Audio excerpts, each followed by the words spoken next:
Iran के Tehran में Hamas chief Ismail हानिया को मार दिया गया है, जहां इजराइल इसे 7 अक्टूबर 2023 का बदला बता रहा है। वहीं फिलिस्तीन ने कहा है कि ये शहादत याद रखी जाएगी।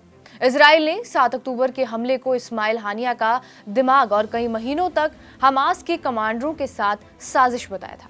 अब ये भी जान लीजिए कि 7 अक्टूबर को क्या हुआ था। 7 अक्टूबर को हमास के सैकड़ों बंदूकधारी इजराइल की सीमा में घुसे। उन्होंने सरहद पर बनी दीवार और कंटीली तारों को काटा और भारी सुरक्षा के बावजूद जमीन, समुद्र और आसमान के रास्ते से इजराइल पर हमला बोला। कई लड़ाके पैराग्लाइडर्स के जरिए इजराइल में दाखिल हुए और ये अपनी किस्म का पहला हमला था। इजराइल ने इतना गंभीर आक्रमण अरसे से नहीं देखा था। हमास के लड़ाकों ने 1200 लोगों को मारा, जिनमें से अधिकतर लोग आम नागरिक थे। हमलावरों ने इजरायली सुरक्षा चौकियों, किबुत्स और एक म्यूजिक फेस्टिवल पर कई लोगों को मारा। वापस गाजा लौटते वक्त हमास के बंदूकधारी अपने साथ कई लोगों को बंधक बनाकर ले गए। उस दिन हुए हमले में मौतों का आंकड़ा 1400 से अधिक बताया जाता है। ये हमले ऐसे वक्त पर हुए जब इजराइल और फिलिस्तीनियों के बीच रिश्ते काफी तनाव भरे थे। इसके बाद इजराइल ने युद्ध की घोषणा कर दी, जो अब तक जारी है। अब हमास क्या है वो भी जान लीजिए। हमास एक फिलिस्तीनी गुट है जो साल 2007 से गाजा पर राज कर रहा है। हमास का नाम है हरकत अल मुकावमा अल इस्लामिया। इसका मतलब है इस्लामिक रेजिस्टेंस मूवमेंट और इसका मकसद है इजराइल का सर्वनाश और एक इस्लामिक स्टेट की स्थापना। इसकी एक मिलिट्री विंग है जिसका नाम इज़दीन अल कासम ब्रिगेड है।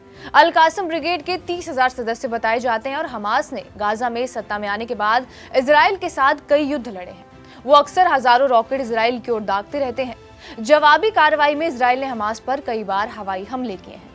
साल 2023 से पहले 2008 और 2014 में इजरायली सेना ने गाजा में दाखिल होकर भी हमास के खिलाफ कार्रवाई की थी। हमास को इजराइल, अमेरिका, यूरोपीय संघ और ब्रिटेन एक आतंकवादी संगठन मानता है।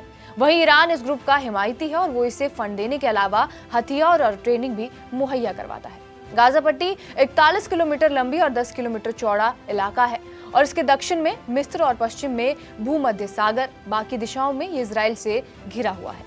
कभी इस पर मिस्र का कब्जा था, लेकिन 1967 में हुए 6 दिन के युद्ध के बाद इजराइल ने यहाँ कब्जा कर लिया था।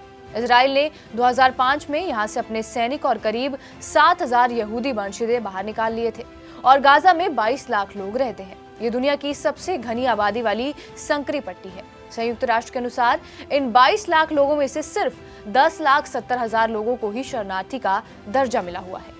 गाजा में युद्ध शुरू होने से पहले 5 लाख लोग 8 रिफ्यूजी कैंपों में रह रहे थे। इजराइल ने जैसे इस बार कमर कस ली है कि वो हमास का खात्मा करके ही मानेगा। हमास चीफ हानिया की हत्या ये भी दिखाती है कि इजराइल और हमास की लड़ाई अभी लंबी चलेगी। बहरहाल, आपका इस वीडियो पर क्या कुछ कहना है हमें कमेंट बॉक्स में जरूर बताएं। बाकी देश और दुनिया की तमाम बड़ी खबरों के लिए बने रहे हमारे साथ TV9 डिजिटल पर।